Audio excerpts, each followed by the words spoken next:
భక్తులకు ఉపయోగపడుతుందా? అందుకు ఏం చేయాలి? వాటిని ఎక్కడెక్కడ ఏర్పాటు చేయాలి? ఏం చేస్తే ఏ పథకం లక్ష్యం సాధించవచ్చు? ఏపీలో అందరినీ ఆకర్షిస్తున్న పథకం అన్నా క్యాంటీన్లో. తమిళనాడు రాష్ట్రంలో అమ్మ క్యాంటీన్ల పనితనాన్ని, వాటి ఉపయోగాన్ని చూసిన తర్వాత రాష్ట్రంలో కూడా అలాంటి పథకాన్ని ప్రవేశపెట్టాలని నిర్ణయించారు. ఎన్టీఆర్ పేరుతో ప్రవేశపెట్టే ఈ పథకం అక్టోబర్ 2 నుంచి ప్రారంభం కానుంది. ఈ పథకానికి సంబంధించి తిరుపతిలో కసరత్తు మొదలైంది. సంబంధిత అధికారులతో పాటు మున్సిపల్ కమిషనర్, స్థానిక ఎమ్మెల్యే తిరుపతి నగరంలో ఎక్కడ క్యాంటీన్లు పెడితే బాగుంటుందన్న దానిపై పరిశీలన చేశారు.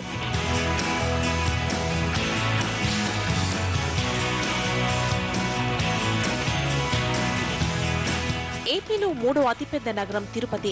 అందులోనూ పర్యాటక ప్రాంతం. ప్రతిరోజు వివిధ ప్రాంతాల నుంచి స్వామివారి దర్శనం కోసం 50 నుంచి 60 వేల మంది భక్తులు ఇక్కడికి వస్తూ ఉంటారు. వారు తిరుపతిలో దిగినప్పటి నుంచి మళ్లీ తిరిగి వెళ్లే వరకు హోటల్ భోజనమే. దీనిని ఆసరాగా చేసుకుని నగరంలో వందలాది హోటళ్లు వెలిశాయి. దీనిలో చాలా వరకు అధిక ధరలతో భక్తులను దోపిడీ చేస్తున్నాయి.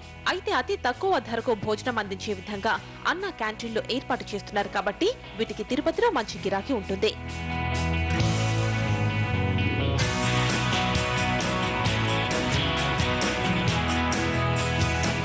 పైలట్ ప్రాజెక్టుగా తిరుపతిలో 5 క్యాంటీన్లను ఏర్పాటు చేస్తున్నారు. అయితే వీటిని ఎక్కడ ఏర్పాటు చేస్తారన్నది ఆసక్తిగా మారింది. ఎక్కువ మందికి ఉపయోగపడే విధంగా ఏర్పాటు చేయాలని ప్రజలు కోరుతున్నారు. ప్రతిరోజు సామాన్య భక్తులు రైలు, రోడ్డు మార్గం ద్వారా తిరుపతికి చేరుకుంటారు. అయితే ఇవి రెండే పక్కపక్కనే ఉండడం వల్ల వీటికి మధ్యలో ఒక క్యాంటీన్ ఏర్పాటు చేస్తే బాగుంటుందని భక్తులు కోరుకుంటున్నారు. ఇక రాయలసీమలోనే అత్యంత ప్రతిష్టాత్మక వైద్యశాలలు ఉన్న నగరం తిరుపతి. ఇక్కడ ఉండే రుయా, స్విమ్స్, బర్డ్ హాస్పిటల్స్ కు రాయలసీమ జిల్లా నుంచే కాకుండా పక్క రాష్ట్రాల నుంచి కూడా రోగులు వస్తూ ఉంటారు. వారు తక్కువ రేటుకే భోజనం చేసే విధంగా రుయా హాస్పిటల్ పరిసర ప్రాంతాల్లో ఒక క్యాంటీన్ ఏర్పాటు చేస్తే బాగుంటుందని స్థానికులు కోరుకుంటున్నారు. తర్వాత ఎస్వి యూనివర్సిటీ కేంద్రంగా ఒక క్యాంటీన్ ఏర్పాటు చేస్తే బాగుంటుందన్న అభిప్రాయం విద్యార్థుల నుంచి వ్యక్తమవుతోంది. స్వర్గీయ నందమూరి తారక రామారావు గారి పేరుతో అన్నా క్యాంటీన్లు ఏర్పాటు చేసి పేదవారికి పట్టిన అన్నం దొరికే విధంగా కార్యక్రమాన్ని రూపొందిస్తున్నారు. దానిలో భాగంగానే తిరుపతిలో 5 చోట్ల క్యాంటీన్ ఓపెన్ చేస్తామని చెప్పి ప్రకటించడం జరిగింది. అయితే దానివల్ల ఏంటంటే తిరుపతి భక్తులు దాదాపు రోజుకి 50 నుంచి 70 వేల మంది భక్తులు సుదూర ప్రాంతాల నుంచి వచ్చి పోతూ ఉంటారు. వాళ్ళకి కానీ అదేవిధంగా ఇక్కడ సిమ్స్ కానీ అదేవిధంగా రుయా హాస్పిటల్ కానీ బర్డ్ కానీ ఈరోజు దాదాపు రాయలసీమ సంబంధించిన అన్ని ప్రాంతాల నుంచి ఇక్కడికి వచ్చి ప్రభుత్వ వైద్య సదుపాయాలు ఉపయోగించుకునే వాళ్ళకు కానీ అదేవిధంగా దాదాపు 7 యూనివర్సిటీలు తిరుపతిలో నెలకొన్నాయి.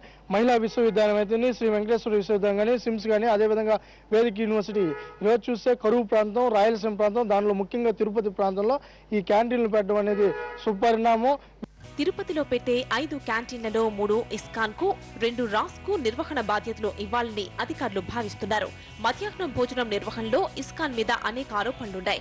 ఇప్పుడు మళ్లీ వారికి అప్పగించడం వల్ల క్వాలిటీలో కొంత తేడా వచ్చే అవకాశం ఉందంటున్నారు.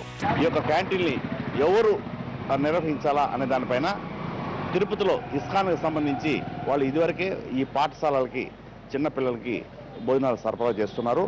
వాళ్ళపైన కొన్ని ఆరోపణలు ఉన్నాయి. ఆ యొక్క భోజనం సరిగా లేదు అని చెప్పేసి ఇప్పుడు వీటిల్లో 5 పెడుతున్నారు. 5లో 3 ఈ యొక్క ఇస్కాన్ వాళ్ళకి, 2 రాస్ స్వచ్ఛంద సంస్థలకు ఇవ్వాలని చెప్పేసి అనుకుంటున్నారు. ఇందులో ఎలాంటి ఇబ్బంది ఏం లేదు. అయితే వీళ్ళు ఈ స్కూల్లో ఏ విధంగా అయితే సప్లై చేస్తే ఆ విధంగా సప్లై చేస్తే మాత్రం ఇస్కాన్కు సంబంధించిన వాళ్ళు పబ్లిక్ తిరగబడి వాళ్ళపైన పడే ప్రమాదం ఉంటుంది. కాబట్టి ఖచ్చితంగా వీళ్ళు ఆ క్వాలిటీ, క్వాంటిటీ వీళ్ళు దాన్ని కానీ వాళ్ళు సరఫరా చేయకపోతే మాత్రం ఇబ్బంది వస్తుంది. ప్రభుత్వానికి కూడా చెడ్డ పేరు వచ్చే అవకాశం ఉంది.